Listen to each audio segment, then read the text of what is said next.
Bonjour à tous, c'est Yota et aujourd'hui je vous retrouve pour un nouveau point météo. Dans ce point météo, nous allons parler essentiellement de l'ouragan Erin ou Erin, je ne sais pas exactement comment cela se prononce. Moi je vais l'appeler Erin, qui donc va influencer notre pays sur ces prochains jours. On va donc voir la météo qui va en résulter de cet ouragan Erin sur notre pays. Et donc avant de commencer à rentrer dans le vif du sujet, j'aimerais rappeler que sur internet il existe énormément de chaînes de désinformation qui vous disent que l'ouragan Erin va venir en Europe, tout détruire, qu'il menace l'Europe. Je vous rassure, tout cela est faux. En réalité, l'ouragan Erin va simplement influencer de manière assez significative la météo sur notre pays pour ces prochains jours. Mais il va en fait nous concerner en tant que simple tempête extratropicale. Donc ce ne sera même plus vraiment un ouragan en tant que tel. L'ouragan Erin, en revanche, va quand même nous influencer et il va modifier la météo sur ces prochains jours en France en apportant, vous allez le voir dans ce point météo, des orages, en faisant augmenter les températures. Mais tout cela restera quand même assez classique, rien non plus d'alarmant. En tout cas donc ce fameux ouragan Erin, qui est actuellement classé catégorie 2, qui longe les côtes de l'Amérique. Il est en train donc de longer New York, enfin globalement les États-Unis, puis par la suite il va continuer sa progression vers le nord, tout en restant en catégorie 2. Il va ensuite longer le Canada, puis après il va de plus en plus s'approcher du pôle, et il va faiblir, et puis finalement c'est là qu'il va commencer à influencer la météo en France, puisqu'il va s'approcher de notre pays. Vous voyez ce fameux ouragan Erin, qui donc était un ouragan de catégorie 5, qui est le plus haut niveau. Donc c'était un puissant ouragan, mais comme je vous l'ai dit, actuellement l'ouragan n'est plus que catégorie 2 et il va continuer de faiblir tout en progressant vers le nord, car il va arriver dans des eaux, dans une mer. Il va arriver dans une mer qui sera beaucoup plus fraîche. Donc du coup un ouragan se nourrit d'air chaud, et donc en remontant vers le nord, l'ouragan va petit à petit arriver dans des eaux un petit peu plus fraîches et va petit à petit faiblir et se transformer en fameuse tempête extratropicale. Une tempête extratropicale, donc c'est une tempête qui est semblable en fait à des tempêtes hivernales classiques. On le voit arriver donc juste ici. On voit qu'on a des isobars. Les isobars, c'est ces petites barres blanches. Plus elles sont resserrées, plus ça veut dire que le vent est violent. On peut voir qu'elles sont extrêmement resserrées lorsque l'ouragan arrive par donc l'Amérique. Mais petit à petit, vous voyez que en se décalant vers l'ouest, ces barres commencent à s'éloigner petit à petit progressivement. Et donc finalement l'ouragan commence à faiblir. Néanmoins, vous voyez que petit à petit, le système dépressionnaire qui va résulter de cet ouragan va s'approcher de plus en plus de notre pays et il va donc modifier la météo pour cette fin du mois d'août. Ce qu'il devrait se passer, c'est que globalement, cet ouragan va se positionner au large des îles britanniques, à l'ouest des îles britanniques, il va stationner là-bas. Et nous, il va nous faire passer dans un flux de sud-ouest, c'est-à-dire que donc on va avoir un flux qui vient du sud-ouest vers le nord-est. On va avoir donc sur la moitié sud, un petit peu également sur l'est du pays, des températures qui seront assez élevées.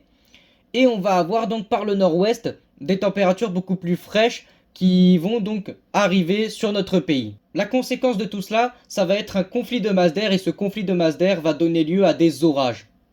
Donc globalement, c'est ce qu'il faut surtout retenir en fait de cet ouragan, c'est qu'il risque de nous donner des orages assez violents effectivement pour la fin de ce mois d'août sur notre pays. Également de fortes précipitations, il va y avoir beaucoup de pluie. Au niveau du vent, il ne devrait pas y avoir énormément de vent puisque vous voyez que le noyau venteux de cet ouragan va rester globalement sur l'océan. À la limite, les rafales de vent pourraient très légèrement concerner la Bretagne. Mais la trajectoire aujourd'hui, elle est quasiment certaine. On sait que l'ouragan va s'arrêter donc à l'ouest de l'Irlande. Et donc finalement, eh bien, ce qu'il faut attendre de cet ouragan en France, c'est simplement donc ce fameux flux de sud-ouest qui signifie qu'il va y avoir des orages qui pourront être effectivement localement violents sur notre pays. Donc ce qui va se passer par la suite, c'est que probablement les restes en fait de l'ouragan vont finir par s'approcher de plus en plus de notre pays, ils vont finir carrément par entrer sur notre pays, mais là l'ouragan aura quasiment entièrement disparu et il ne restera quasiment plus rien que quelques précipitations peut-être, sans plus. Donc c'est surtout en fait entre le 27 août globalement et le 28 août qu'il va falloir surveiller donc un possible épisode orageux assez violent donc qui sera causé par les restes de cet ouragan. Donc cet ouragan on le retrouve également juste ici, donc là c'est la carte qui vous montre l'accumulation des précipitations sur plusieurs jours. Et donc vous voyez que petit à petit, hein, on a de très très fortes pluies. Hein, là, alors là sur cette carte, on voit très très bien l'ouragan hein, qui ressort beaucoup plus que finalement le reste. Hein, vous voyez, on a vraiment des précipitations très très violentes. Et vous voyez que ces précipitations assez violentes se dirigent petit à petit donc vers l'Europe. Par la suite, on voit que donc l'ouragan bifurque vers le nord. Il vient donc se positionner, comme je vous l'ai dit, au large de l'Irlande. Donc à présent, je vais vous montrer les températures et puis par la suite, pour finir le point météo, je vous montrerai donc ce fameux épisode orageux assez violent qui est prévu pour la fin du mois. Au niveau des températures, actuellement, elles sont assez fraîches, mais donc petit à petit, elles vont se réchauffer de plus en plus et ça va commencer notamment ce samedi 23 août 2025. À mesure donc que la tempête va se rapprocher de notre pays, les températures vont commencer à augmenter de plus en plus. Donc pour samedi, on attend jusqu'à 28 degrés dans le sud-ouest. Pour la journée de dimanche, on pourrait atteindre donc les 30 degrés dans le sud-ouest et puis globalement 20 à 25 degrés généralisés sur tout le reste du pays. Et puis pour la journée de lundi, eh bien ça va continuer d'augmenter. Lundi, on pourrait atteindre les 32, localement 34 degrés. Donc on va pas entrer en canicule, hein, mais en tout cas on aura un épisode de forte chaleur qui va donc nous concerner. Ça, en tout cas, c'est une certitude. Donc en ce qui concerne les orages, il faut retenir surtout qu'il va y avoir un grand épisode orageux qui va nous concerner entre le mercredi 27 août 2025 et qui va probablement durer jusqu'au 28, localement même le 29 août 2025, donc sur la fin du mois. Ces orages pourraient être, comme vous le voyez sur cette carte, extrêmement pluvieux, ils pourraient être même violents, hein. C'est d'ailleurs probablement ce qu'il va se passer. On va avoir droit à des orages qui seront très costauds, avec des températures assez élevées et énormément d'humidité. Ça risque de donner de belles dégradations orageuses assez puissantes. Et donc, finalement, ces orages vont globalement concerner tout le pays finalement.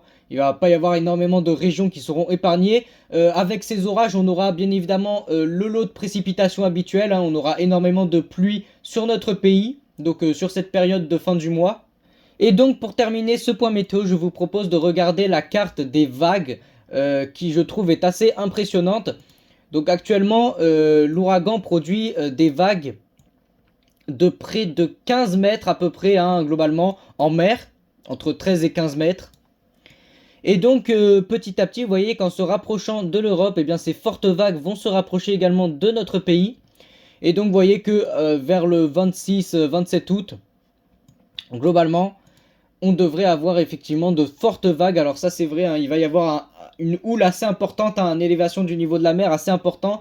Ça, c'est un phénomène qui, à chaque fois qu'il y a un ouragan, c'est un phénomène qui est présent. On a une élévation du niveau de la mer. Et donc on a de fortes vagues également, hein, jusqu'à 5 mètres en Bretagne. Et voilà, et bien écoutez, c'est absolument tout ce que je peux vous dire pour le moment concernant cet ouragan Erin.